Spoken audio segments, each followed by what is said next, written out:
যে সমস্ত আমলগুলো অনেক কষ্ট করে, অনেক পরিশ্রম করে, অনেক সময় ব্যয় করে, অনেক সময় অর্থ ব্যয় করে আমরা সম্পাদন করি, সেগুলোকে তোমরা বাতিল করে দিও না। আমার দ্বারা বারবার গুনার কাজ হয়, আবার অনুতপ্ত হই, আবার গুনার কাজে লিপ্ত হই। এখন আমার করণীয় কি? বারবার যদি গুনাহের কাজ হয়, হাল ছাড়বেন না। প্রিয় দর্শকবৃন্দ, আসসালামু আলাইকুম। আপনাদের সবাইকে জানাই আন্তরিক শুভেচ্ছা ও স্বাগতম। আমরা সবাই জানি ইসলাম একটি পূর্ণাঙ্গ জীবন ব্যবস্থা। এই দিন আমাদের শিখিয়েছে কিভাবে চলতে হবে, কিভাবে কথা বলতে হবে, কিভাবে মানুষকে ভালোবাসতে হবে এবং কিভাবে আল্লাহর সন্তুষ্টি অর্জন করতে হবে। আজকের এই আলোচনার মাধ্যমে আমরা চেষ্টা করব কোরআন ও হাদিসের আলো থেকে কিছু শিক্ষা নেওয়ার, আমাদের ভুলগুলো সংশোধন করার এবং সত্যিকার অর্থে মুসলমান হিসেবে নিজেদের গড়ে তোলার। তাই অনুরোধ রইল, মনোযোগ দিয়ে শুনবেন, চিন্তা করবেন, আর যা শিখবেন তা নিজের জীবনে এবং পরিবারের জীবনে বাস্তবায়ন করবেন। চলুন শুরু করি আজকের আলোচনা। নষ্ট করে দিও না, ওয়ালা তুবতিলু আমালাকুম, তোমরা তোমাদের আমল সমূহ নষ্ট করে ফেলো না। ইমাম কুরতুবী রাহিমাহুল্লাহ এ আয়াতের ব্যাখ্যায় বলেছেন যে, অর্থাৎ নানান পাপাচারের মাধ্যমে, নানান অপরাধ সংগঠনের মাধ্যমে তোমাদের এই কৃত নেক আমলগুলোকে তোমরা বরবাদ করে দিও না, নষ্ট করে দিও না। মুহতারাম হাজরিন, আমাদের আশা যে আমলগুলোর বিনিময়ে আমরা আমাদের রবের সন্তুষ্টি অর্জন করব, আমাদের আশা এগুলোর বিনিময়ে আল্লাহর কাছে আমরা জান্নাত লাভ করব, আমাদের আশা আখিরাতের প্রতিটি ধাপে এ আমলগুলোর মাধ্যমে আমরা আল্লাহ তাআলার নেয়ামত লাভ করব, রহমত এবং করুণা লাভ করব, সর্বোপরি জাহান্নাম থেকে মুক্তি নসিব হবে নেক আমলের মাধ্যমে। কিন্তু দুঃখজনক হলেও বাস্তবতা হলো যে আমাদের অনেক নেক আমল বহু কষ্ট করে, বহু পরিশ্রম করে আমরা করি। ধরুন, আপনি ফজরের নামাজ ভোর রাতে উঠে কনকনে শীতের মধ্যে আপনি করলেন, আদায় করলেন, কষ্ট হলো। আপনি হয়তো গুরুত্বপূর্ণ কোনো দিনই কাজে কোনো গরিব অভাবী মানুষের কষ্ট লাঘব করার জন্য কিছু টাকা দান করলেন, কিছু পয়সা দান করলেন, যেটা দিতে গিয়ে আপনার হয়তো যথেষ্ট কষ্ট করতে হয়েছে। হতে পারে এরকম। এই আমলগুলো এমন কিছু অপরাধ আছে, এমন কিছু পাপ আছে, এমন কিছু জঘন্য বিষয় আছে, সেগুলোতে লিপ্ত হলে আমাদের কষ্টে করা আমলগুলো নষ্ট হয়ে যেতে পারে। আমরা আমল এবং ভালো কাজের সওয়াব বিনিময় কি, এটা যেমন জানা জরুরি, সে আমলের প্রোটেকশন এবং নিরাপত্তার জন্য, এ আমলের জন্য বিধ্বংসী আমলগুলোকে শেষ করে দেয় সেরকম ভয়াবহ বিষয়গুলোকে সেগুলো জানা জরুরি। ঠিক কিনা বলেন? সত্যি এবং প্রকৃত অর্থেই বরবাদ করে দেয়, পরিপূর্ণভাবে ধ্বংস করে দেয় মূলত শিরক এবং কুফরি এবং নেফাক। এটি যখন মুখরিজ আনিল মিল্লাহ পর্যায়ের হয়, অর্থাৎ কেউ যদি বড় শিরক এবং বড় কুফরি এবং বড় নেফাকে লিপ্ত হয়, তাহলে এই ব্যক্তির সমস্ত আমলগুলো বরবাদ হয়ে যায়। সে আগে যত যা করেছে ভালো কাজ, সব মাইনাসে চলে যায়, সব ডিলেট হয়ে যায়। কুফরি বলা হয় অবিশ্বাসকে। একজন মানুষ মুসলমান, তিনি নামাজ রোজা ইবাদত বন্দেগী যতটুকু পেরেছেন করেছেন, হঠাৎ করে আল্লাহর কোনো গুরুত্বপূর্ণ নির্দেশ, আল্লাহর কোনো গুরুত্বপূর্ণ নিষেধ, যেটা অকাট্যভাবে প্রমাণিত হয়েছে, এরকম কোনো কিছুকে তিনি অস্বীকার করে বসে আছেন। তিনি এটা স্বীকার করেন না, বললেন না আল্লাহর এটা আমি মানি না, নাউজুবিল্লাহ, না এটা আমার বুঝে আসে না, এটা আবার কিভাবে হতে পারে। আল্লাহ তাআলার পক্ষ থেকে নির্দেশ অকাট্যভাবে প্রমাণিত হয়েছে কোরআনের সুস্পষ্ট আয়াত দ্বারা এবং এই জাতীয় নস দ্বারা, যার মাধ্যমে এটি প্রমাণ হতে পারে। এটা জানার পরও তিনি নিজের যুক্তি, নিজের বুদ্ধি, শয়তানের বিভিন্ন ফাঁদ এবং ফিতনার মধ্যে পা দিয়ে তিনি আল্লাহর ওই কথাটার প্রতি কুফরি করলেন, অস্বীকার করলেন, বিদ্রোহ করলেন, ওইটাকে মানলেন না, ওইটা নিয়ে হাসাহাসি করলেন, তুচ্ছতাচ্ছিল্য করলেন, যেটাকে কুফরি বলা হয়। যে কুফরিটা কুফরে আকবর, যার কারণে মানুষ ইসলাম থেকে খারিজ হয়ে যায়। অনেক সময় দেখবেন অনেকে ইসলামের অনেক গুরুত্বপূর্ণ বিষয় নিয়ে, হতে পারে সেটা গুরুত্বের বিচারে ছোট কিন্তু সুস্পষ্ট শেয়ার, ধরুন দাড়ি নিয়ে, কারোর দাড়ি নিয়ে, কারোর হিজাব নিয়ে ব্যঙ্গ করলো, হাসি ঠাট্টা করলো, বিদ্রুপ করলো, তো এটি কিন্তু ইমান থেকে মানুষকে খারিজ করে দেয়, মানুষের ইমান নষ্ট করে দেয়। এই পর্যায়ে কুফরি, মানে আল্লাহর এই বিধান আপনি মানছেন না, এটাকে আপনি তাচ্ছিল্য করছেন, মানে হলো এটা আপনি মানলেন না, এটার বিরুদ্ধে বিদ্রোহ করলেন, এটাকে বলা হয় কুফরি। আল্লাহর কোনো বিধিবিধান আপনি নিজে মানতে পারছেন না, আপনার মধ্যে অপরাধ বোধ থাকবে যে হায়রে আমি মানতে পারছি না, দায়টা আমি রাখতে পারছি না, ঠিক আছে আল্লাহ আমাকে তৌফিক দেখ, আমি রাখবো ইনশাআল্লাহ। রাখা উচিত, নবীজির নির্দেশ, এটা মানা উচিত। এটা কুফরি না, এটা হলো ফাসিকি, যে আপনি মানতে পারছেন না, এটা ক্ষমার যোগ্য। কিন্তু আপনি দাঁড়িয়ে নিয়ে ঠাট্টা করলেন, তাহলে নবী সাল্লাল্লাহু আলাইহি সাল্লামের সুন্নাহকে, তার নির্দেশকে নিয়ে আপনি হাসাহাসি করলেন, বিদ্রুপ করলেন, এটা কিন্তু বিদ্রোহ করার শামিল, কুফরি। এরকম নানাভাবে কুফরি হতে পারে। আল্লাহ তাআলা বাবা মার সম্পদে ছেলেদের তুলনায় মেয়েদেরকে অর্ধেক সম্পদ দিয়েছে। আপনি আল্লাহর নির্দেশকে নিজের বিবেক দিয়ে বুঝতে গিয়ে বলছেন না এটা আবার কেমন হয়ে গেল, আমি এটা মানি না, আমার ছেলে মেয়ে আমি সবাইকে সমান হারে দেবো। একটু বেশি বুঝলেন। আল্লাহ তাআলা যাকে যতটুকু দেওয়া দরকার তাকে ততটুকু দিয়েছেন। আল্লাহ তাআলা সমান অধিকার দেয় নাই, ন্যায্য অধিকার দিয়েছেন। সমান এক জিনিস আর ন্যায্য আরেক জিনিস। যার যতটুকু প্রয়োজন তাকে ততটুকু দিয়েছেন। সব জায়গায় সমান হলে ন্যায্যতা নিশ্চিত হয় না। আপনার দুইটা ছেলে মেয়ে, একটার বয়স 10 আর একটার বয়স 20, সমান সমান দিতে হলে 10 এবং 20 দুইজনকে একই সাইজের জামা দেওয়া লাগবে। সমান সমান দিতে গেলে 10 বছরেরটার অসুখ হয়েছে, আপনি নাপা খাওয়াচ্ছেন, 20 বছরেরটারও একটা নাপা খাওয়াই দিতে হবে, ওর অসুখ না হইলেও, কারণ সমান সমান দিতে হবে। এটা কি ইনসাফের কথা হলো? ইনসাফ হলো ন্যায্যতা, সমান না। আমাদের অনেকে সমান অধিকার খুঁজে বেড়ায়। হ্যাঁ, অনেক ক্ষেত্রে সমান অধিকার দরকার আছে, যেমন যেখানে সমান অধিকার দরকার আল্লাহ ওখানে সমান অধিকার দিয়েছেন, সমান প্রাপ্য আল্লাহ নিশ্চিত করেছেন। যেমন ভালো কাজ যখন আমরা করব, নারী হোক আর পুরুষ হোক, মর্যাদা সমানভাবে পাবে, নারী পুরুষের কারণে কোনো ভেদাভেদ হবে না। আল্লাহ তাআলা কোরআনে কারীমে বলেছেন, মান আমিলা সালিহাম মিনকুম মিন যাকারিন আও উনসা, তোমাদের মধ্যে নারী হোক আর পুরুষ হোক, যেই ভালো কাজ করবে, নেকামল করবে, ফালানুহিয়ান্নাহু হায়াতান তাইয়্যিবা, তাকে আমি পবিত্র জীবন দান করব এবং তার এই কর্মের সর্বোত্তম বিনিময় আল্লাহ তাআলা দান করবেন, সেও আল্লাহ করেছেন। তাহলে সমান অধিকার যেখানে দেওয়া দরকার আল্লাহ সেখানে সমান দিয়েছেন। কিন্তু অনেক জায়গায় ইনসাফ নিশ্চিত করবার জন্য সমান নয়, প্রয়োজন ন্যায্য অধিকার দেওয়া, আল্লাহ তাআলা সেটি দিয়েছেন। এখন আপনি বললেন কি না, পরিত্যক্ত সম্পদে কেন আল্লাহ তাআলা মেয়েদেরকে ছেলেদের অর্ধেক দিলেন? এটা তো জুলুম হয়ে গেল। আল্লাহর সাথে পাল্লা দিয়ে গোল্লা যাওয়ার ব্যবস্থা করলেন, আর কি বেশি পণ্ডিতই করলেন। এরকম কিছু বেশি পণ্ডিত আছে না নাই? ইমান চলে যাওয়ার মতো কাজ করলেন, আল্লাহর বিধানকে আপনি অস্বীকার করলেন, পাত্তা দিলেন না, বিদ্রোহ করে বসলেন, এটাকে আপনি তাচ্ছিল্য করলেন, উড়াই দিলেন, সাথে সাথে আপনার কুফরি হয়ে গেল। এরকম নানাভাবে আমাদের কুফরি হয়, আমরা বুঝি না। আল্লাহর কাছ থেকে নির্দেশ নিষেধ এবং কোরআন হাদিসের নির্দেশ নিষেধ হিসেবে যেটি প্রমাণিত সুস্পষ্টভাবে, এরকম কোন বিষয়কে অস্বীকার করলে, এরকম কোন বিষয় নিয়ে হাসি তামাশা করলে, ঠাট্টা বিদ্রুপ করলে কুফরি হয়। কুফরের আরো বিভিন্ন প্রকৃতি আছে। এই জাতীয় কোনো কুফরে যদি কেউ লিপ্ত হয়, সাথে সাথে তার আমল বরবাদ হয়ে যায়। এ সম্পর্কে আল্লাহ রাব্বুল আলামিন কোরআন কারীমে সূরা মায়েদার 5 নম্বর আয়াতে বলেছেন, ওমাই ইয়াকফুর বাদাল ঈমান ফাকাদ হাবিতা আমালু, যে ব্যক্তি ঈমান আনার পর আবার কুফরি করলো, অস্বীকার করলো আল্লাহর কোনো কিছুকে, তাহলে সেক্ষেত্রে তার আমল বরবাদ হয়ে গেল। কুফরি করলো মানে হলো সাথে সাথে তার আমল বরবাদ হয়ে গেল, শেষ। অতএব ভাইরা আমার, আল্লাহ রাব্বুল আলামিনের প্রতি কুফরি যেন আমাদের কোনো আচরণ দ্বারা, কোনো কথা দ্বারা, কোনো বিশ্বাস দ্বারা না হয়, সেজন্য আমাদেরকে সতর্ক থাকতে হবে, সাবধান থাকতে হবে। আমান্না সাল্লামনা, ইমানদারের কথা হলো আল্লাহ রাব্বুল আলামিনের আদেশ নিষেধের উপর আমি ঈমান আনলাম, মেনে নিলাম, আমার বুঝে আসুক বা না আসুক। আমি প্রায়শই একটি উপমা দেই, একটি কবিতা শুনাই। আল্লামা ইকবাল ভারত উপমহাদেশের অন্যতম ইসলামী জাগরণের মহাকবি এবং দার্শনিক, তিনি বলেছেন, जो समझ में आ गई वो फिर खुदा क्यों कर हुआ। আল্লাহর সব কিছু আপনি বুঝে ফেলেছেন, আপনার ব্রেন দিয়ে আপনি ক্যাপচার করে ফেলেছেন, তাহলে সে আল্লাহ হলো কিভাবে আবার?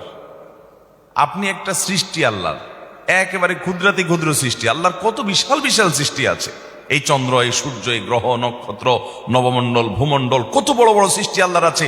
তার মধ্যে আপনি আমরা মানুষরা হলাম আল্লাহর একটা ক্ষুদ্র সৃষ্টি। তো ক্ষুদ্র সৃষ্টি হয়ে মহান স্রষ্টা কোন কাজ কেন নির্দেশ করেছেন, কোনটা কেন নিষেধ করেছেন, অমুকরে এত কেন দিয়েছেন, তমুকরে এত কেন দেন নাই, এসব কেন যদি আপনি বুঝে ফেলতে চান আর বুঝে ফেলতে পারেন, তাহলে সেক্ষেত্রে আল্লাহর সাথে আপনার পার্থক্য থাকলো কি? আল্লাহকে আপনি বুদ্ধির মধ্যে ক্যাপচার করে ফেলছেন। আরে আল্লাহ তো সেই মহান সত্তা যিনি এত সীমাহীন, যার আল্লাহ রাব্বুল আলামিনের যে সত্তা, তার যে নির্দেশ এবং নিষেধের যে ব্যাপ্তি, সেটার যে রহস্য, সেটা এত সীমাহীন যে বান্দা হিসাবে আমরা তার সব কিছুর সকল যৌক্তিকতাকে আমাদের বিবেক বুদ্ধি দিয়ে রপ্ত করে ফেলতে পারবো, এটা কোনোদিনই সম্ভব হতে পারে? একজন মালিক আর একজন শ্রমিক, ধরেন কথার কথা আপনার একজন ড্রাইভার আছে, একজন পিয়ন আছে।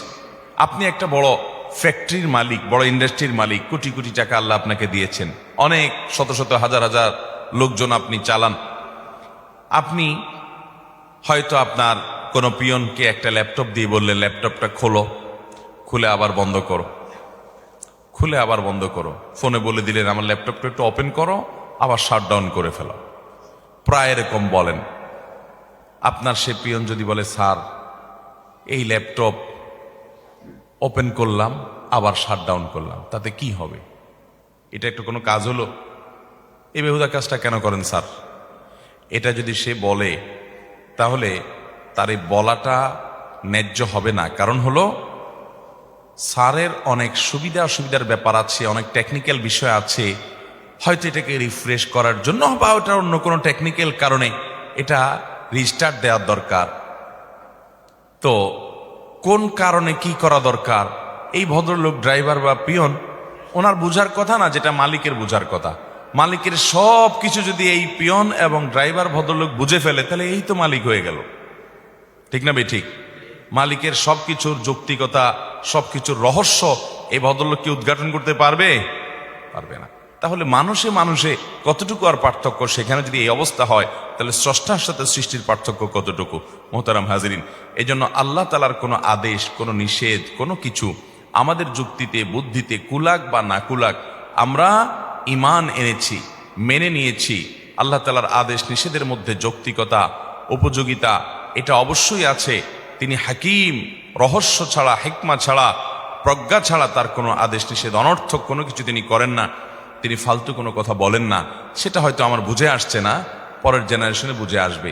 আজ থেকে শত শত বছর আগে, হাজার বছর আগে কোরআনের অনেক আদেশ নিষেধের যথার্থতা তখনকার মানুষরা বুঝে নাই, আমরা বুঝতেছি এখন।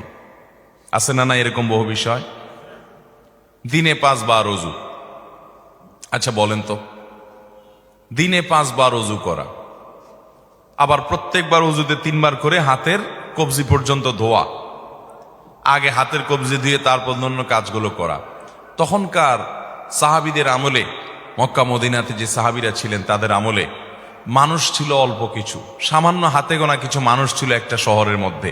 এত মানুষের গ্যাদারিং ছিল না, এত রোগ জীবাণু এগুলোর এত বেশি আপনার আজকের মতো যেরকম ব্যাপ্তি থাকে ছড়িয়ে পড়ে এসব ছিল না।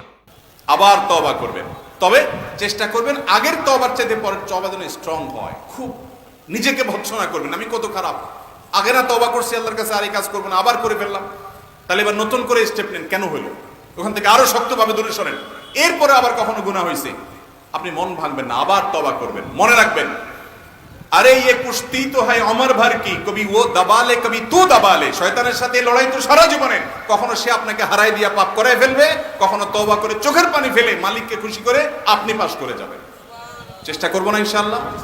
ভাইরা আমার, ইবলিস আপনাকে বলবে তোর মাথা খারাপ হয়েছে, তুই যত আকাম করছস, যতবার খারাপ কাজ করছস, তোরে আল্লাহ মাফ করবো তো? আরে মাপ টাপ চাইস না, এই কোন মুখে আল্লাহর কাছে মাপ চাবি? আপনার কাছে মনে হয় আপনার ভিতরে একটা ফেরেশতা ভাব আসছে না? ওইটা শয়তানি ভাব। শয়তান আপনাকে নিরাশ করছে, আপনি শয়তানকে বলবেন না তোমার এই ফন্দিতে আমি পা দিচ্ছি না। আমার রব আহকামুল হাকিমিন বলেছেন যে লা তাকনাতু মির রাহমাতিল্লাহ ইন্নাল্লাহা ইয়াগফিরুয যুনুবা জামিআ। তোমরা আল্লাহর রহমত থেকে আশা হারাবে না, আল্লাহ সব গুনাহ মাফ করবেন। তুমি আল্লাহর দিকে আগাও। যদি তুমি আগাও, ওয়াল্লাযীনা জাহাদু ফীনা লানাহদিয়ান্নাহুম সুবুলানা, যারা আমার দিকে আগানোর চেষ্টা করবে, আল্লাহ বলেছেন তাকে আমি একটা পথ দেখাবো না। লানাহদিয়ান্নাহুম, লামে তাকিদ, নুনে তাকিদ, সাকিলা, তিনটা তাকিদ দিয়ে আল্লাহ বলছেন অবশ্যই অবশ্যই অবশ্যই আমি তাকে একটা রাস্তা দেখাবো না। সে আমার দিকে আসা শুরু করলে আমি বহু রাস্তা খুলে দিব তাকে। যুবকরা গুনাহ ছেড়ে আল্লাহর দিকে আসবো তো ইনশাআল্লাহ। সৎ সাহস করব। শয়তান আবার কাজ করে ফেলছে, ওই কবিতা মনে রাখবেন, আরে ये কুস্তি তো है हमारे भर की, कभी वो दबा ले कभी तू दबा ले। শয়তানের সাথে লড়াই তো আজীবনের, কখনো ও হারায় দিবে, কখনো আপনি হারায় দিবেন। এভাবে করতে করতে শেষ নিঃশ্বাসের আগে আপনি ওরে হারায় দিয়ে যদি যেতে পারেন, শেষটা ভালো যদি করতে পারেন, আল্লাহর কাছে জান্নাত পাবেন। অতএব নিরাশ হওয়া যাবে, কিন্তু তার মানে আবার এই না যে আপনি মনে করলেন ঠিক আছে তাহলে হুজুর বলছে আকাম করতে থাকবো, তওবা করতে থাকবো, আশাও ছাড়া যাবে না, পাপও ছাড়া যাবে না। ভাই সেটা বলা হয় নাই। আপনার কাছে মলম আছে, কাটা জায়গা লাগাইলে সাথে সাথে রক্ত বন্ধ হয়ে যায়, এই জন্য ঠান্ডা মাথায় ছুরি নিয়ে আপনি হাত কেটে মলমে লাগাবেন না। কেটে গেছে তখন লাগাবেন, অতএব পাপ হয়ে গেছে তখন তওবা করবেন। ঠান্ডা মাথায় তাপ, ঠান্ডা মাথায় জেনে শুনে পাপ করলে সেটা আল্লাহর কাছ থেকে মাপ পাওয়া বড় কঠিন। তারপরও নিরাশ হওয়া যাবে না, আল্লাহর কাছে মাপ চাইতে হবে, লজ্জিত হবে, ভৎসনা করতে হবে নিজেকে, শাসন করতে হবে নিজেকে, গুনার পরিবেশ ছেড়ে আসতে হবে, সংগ্রাম করতে হবে, সৎ সাহস করতে হবে। যারা গুনাহ ছেড়ে আসতে পারছেন না, ঈমান দুর্বল হয়ে গেছে, নেককারদের সোহবতে যাবেন, ভালো মানুষদের সাথে থাকবেন, ভালো মোত্তাকি বন্ধু খুঁজবেন। আমি প্রায় বলার চেষ্টা করি যুবক ভাইরা, এমন কিছু যুবক পাবেন, এমন কিছু বন্ধু পাবেন, জীবন চলে যাবে, হারামের ধারে কাছেও যাবে না, সংগ্রাম করে বেড়া, এদের দাম কোটি কোটি কোটি টাকা। এরকম বন্ধু পাইলে আঁকড়ে ধরেন, তাদের সান্নিধ্যে থাকেন, দেখবেন গুনাহের প্রবণতা দূর হয়ে গেছে ইনশাআল্লাহ। আমাদের ভাইদেরকে গুনাহ থেকে, আমাদের সবাইকে গুনাহ থেকে বেঁচে থাকার তৌফিক দান। পেশাবখানা বা টয়লেটে থাকাকালীন আজান হলে আজানের জবাব দেওয়া যাবে কিনা, জবাব দেওয়া গেলে কিভাবে দিতে হবে? পেশাবখানা বা টয়লেটে আপনি আসেন, টয়লেটে আপনি পেশাব পায়খানা করছেন এই অবস্থায়, বা ওই নাপাক জায়গায় আপনি আসেন পেশাবখানার ভিতরে, তো ওই অবস্থায় আজান যদি হয় আপনি অবশ্যই আজানের জবাব দিবেন না। আর এছাড়া বাকি সব অবস্থায়, এমনকি অপবিত্র অজু, বিনা অজুতে আছেন তখনও আজানের জবাব দিবেন। এমনকি ফরজ গোসল অবস্থায় আজান শুনছেন তখনও আজানের জবাব দিবেন।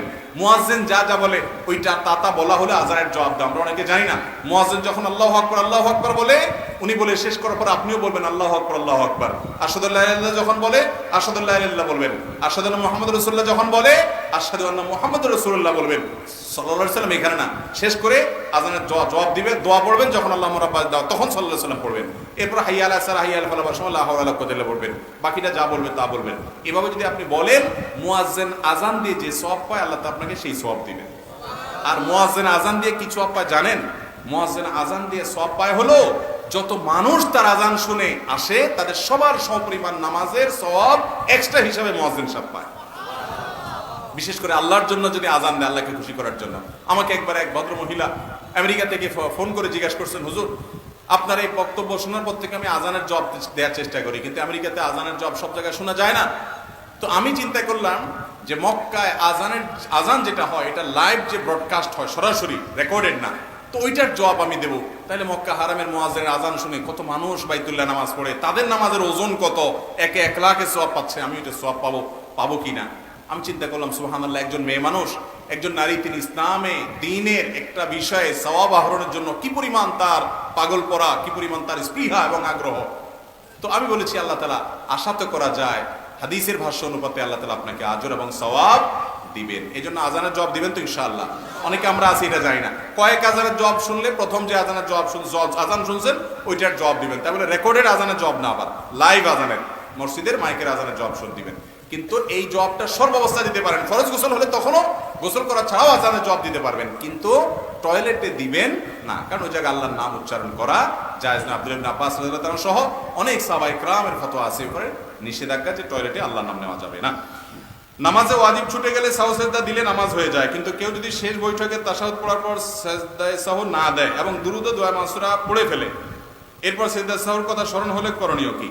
এরপরে সিজদায়ে সাহু যদি স্মরণ হয় ওই অবস্থায় সিজদায়ে সাহু দিবেন। এমনকি দুই দিকে সালাম ফিরিয়ে ফেলছেন, তারপরে মনে হয়েছে আরে আমার তো সিজদায়ে সাহু বাকি ছিল, তখনও যদি সিজদায়ে সাহু দেন তারপরে কি হয়ে যাবে? নামাজ হয়ে, নামাজের পরে এখনো কথাবার্তা বলেন নাই, উঠে কেবলা থেকে অন্যদিকে ফিরে যান নাই, নামাজ ভঙ্গ হওয়ার মতো কিছু করেন নাই, এতক্ষণ পর্যন্ত যদি আপনার মনে হয় তারপরেও আপনি সিজদায়ে সাহু দিলে নামাজ হয়ে যাবে। হ্যাঁ, উঠে গেছেন, হাঁটা শুরু করছেন, কথা বলছেন, তাহলে সেক্ষেত্রে আপনার আর এখন সিজদায়ে সাহু কুলাবে না, নতুন করে সে নামাজ ওয়াজিবুল আদা পুনরায় পড়তে হবে।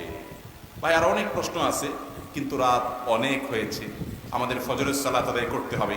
এই প্রশ্নগুলোর উত্তর আল্লাহ যদি বর্তমানে বিশ্বকাপ খেলায় যুবকরা কেউ ব্রাজিল কেউ আর্জেন্টিনা দল সাপোর্ট করে, আবার তাদের পতাকা উড়ায়, এটা কি উচিত? এটা হলো ভাই মুসলমানের ইমানি দৈন্যতার প্রমাণ। মুসলমান সে যে বাঘের বাচ্চা সে জানে না, সে মোহাম্মদ সাল্লাল্লাহু আলাইহি ওয়াসাল্লামের অনুসারী সে জানে না, সে এই জন্য যেখানে সেখানে যাক তার সমর্থনের পিছনে তার মেধা, তার শ্রম, তার বুদ্ধি, বিবেক, ভালোবাসা, আবেগ, উচ্ছ্বাস এগুলোকে ব্যবহার করে। মুসলমানের আবেগ উচ্ছ্বাস এত সস্তা হওয়া উচিত নয়। আল্লাহ তাআলা আমাদের বিবেক, যুবকদের বিবেকগুলোর জন্য জাগ্রত সেই তৌফিক দান করুন। আমি এক পরীক্ষার্থী, পরীক্ষার হলে মাঝে মধ্যে দেখা যায় টিচার নকল করতে সাহায্য করে, আবার কোনো ছাত্র প্রতিবাদ করলে তাদের খাতা নিয়ে যায়, এটা কি উচিত? ভাইরা আমার, এটা খুব দুঃখজনক কথা যে আমাদের এই দেশে অনেক টিচাররা ছাত্রদের নকল সরবরাহ করে, বলে দেয় নিজের স্কুলের সুনাম বৃদ্ধি করার জন্য, আবার ছেলেদেরকে বলে দেয়, মেয়েদেরকে বলে দেয় তোমরা একজন আরেকজনকে হেল্প করবা, কিন্তু বলে কি বলে না? এই দেশে নীতি আদর্শ যে ধ্বংস হয়ে গেছে, এই ধ্বংস হয়ে গেছে কেন? যেখান থেকে মানুষ শিখবে সেই জায়গাগুলো কি হয়ে গেছে? নষ্ট হয়ে গেছে। আমরা ছোটবেলা যে স্কুলে পড়েছি, আপনারা যারা পড়েছেন একটু কল্পনা করেন তো, যারা সিনিয়র আছেন 40-এর উপরে যাদের বয়স হয়ে গেছে, তারা ছোটবেলা যে স্কুলে পড়েছেন, আপনাদের স্কুলে যে মাস্টার সাহেবরা ছিলেন একটু কল্পনা করেন তো, তাদের স্মৃতিটা আপনার স্মৃতিতে ভেসে আসুক। তারা জীবনে আপনাকে এই কুকাম করার জন্য বলবে, এরকম মানুষ তখন খুব একটা ছিল না। তারা সততার কথা বলতেন, তারা বাড়িতে বাড়িতে গিয়ে পাহারা দিতেন ছেলে পড়তেছে কিনা, স্কুলে না আসলে যা ধরে নিয়ে আসতেন, ওরে পিটায় পিটায় পড়াইতেন, আদর করে পড়াইতেন। তারা চাইতেন পড়ালেখা করে তারা মানুষ হন। আর এখন টিচার সে তার সুনামের জন্য আপনাকে বলে তোমরা দেখে দেখে লেখালেখি করিও। ওকে চুরি, ওকে অনৈতিকতা, ওকে অন্যায় কাজ করার শিক্ষা যে শিক্ষক দিছে, এই শিক্ষক কোনো আদর্শ শিক্ষক হতে, শিক্ষকের কথা আর কি বলবো। অনেক বাপ মা পোলাপানের জন্য নকল সরবরাহ করে, কোথায় নকল ফাঁস হয়েছে টাকার বান্ডিল নিয়ে নকল কিনতে আনে, ঠিক না ঠিক? পরীক্ষার প্রশ্নপত্র ফাঁস হয়েছে ওটা কেনার জন্য যায়, ছেলে মেয়েকে নকল সরবরাহ করে। এই সমাজটা ধ্বংস হয়ে গেছে, নষ্ট হয়ে গেছে এই কারণে যেই বাবা মা ছেলে মেয়েকে বলার কথা, বাবা পরীক্ষার হলে যা পারো তা লিখে আসবা, তুমি ফেল করলো আমার কোনো আফসোস নাই, তুমি পাস করছো কারণ তুমি নকল করো নাই, অন্যায় করো নাই, তুমি চারিত্রিক পরীক্ষায় পাস করছো। পরীক্ষার হলে দুইটা পরীক্ষা হয়, একটা তো আপনার সাধারণ পরীক্ষা, আরেকটা হলো ঈমান এবং তাকওয়ার পরীক্ষা, ভালো মানুষের পরীক্ষা। যেই ছেলে পরীক্ষার হলে এই আকাম করে, নকল করে, অনৈতিক কাজ করে পরীক্ষা দিয়ে পাস করে, ও যখন ভালো কোনো পদে বসবে, চেয়ারে বসবে, ও তো চোর হবে, ডাকাইত হবে, টিনচোর হবে, গমচোর হবে, এটাই স্বাভাবিক। অতএব টিচার যদি খাতা নিয়ে যায় প্রতিবাদ করবেন, প্রতিবাদ করবেন প্রয়োজনে, কিন্তু তাই বলে কখনো টিচারের অন্যায় আবদার, হেড স্যারের অন্যায় আবদার, মা বাপের অন্যায় আবদার মানবেন। অনেক মা বাপ আছে পোলাপান ভালো পরীক্ষা করে রেজাল্ট করে আসছে, কপালে চুমা খাইতে খেতে শেষ, কপালে আদর করতে করতে শেষ, বাবা আমার ভালো পরীক্ষা করে আসছে, বাবা কি আঁকা কুমকা করে যে পাশ করে আসছে ওইটার খবর আর নেয় না। এখন মা বাপ চায় না আমার ছেলেটা, আমার মেয়েটা মানুষ হোক, চায় ডাক্তার হোক, ইঞ্জিনিয়ার হোক, আলেম হোক, এটা হোক সেটা হোক, মানুষ হোক আর অমানুষ হোক, দিন শেষে আমি নিজে টাকার মেশিন, টাকার মেশিন হোক। এইরকম হওয়ার কারণে সমাজটা ধ্বংস হয়ে গেছে। সেরকম বাপমার অভাব। তো যুবকরা, বাপমা যদি খারাপ হয় হোক, টিচার যদি খারাপ হয় হোক, আমি খারাপ হব না, পরীক্ষার রেজাল্ট আমার কম হবে, দরকার নাই। বহুত ভালো ভালো রেজাল্ট করা মানুষ রাস্তা রাস্তায় ঘুরে বেড়ায়, বহুত খারাপ খারাপ রেজাল্ট করা মানুষ আল্লাহ তাআলা অনেক বড় করে। অতএব রেজাল্টই আমার সব, এমন কোনো কথা নাই। আমি আমার আদর্শ বিক্রি করব, কারোর দিকে তাকাবো না।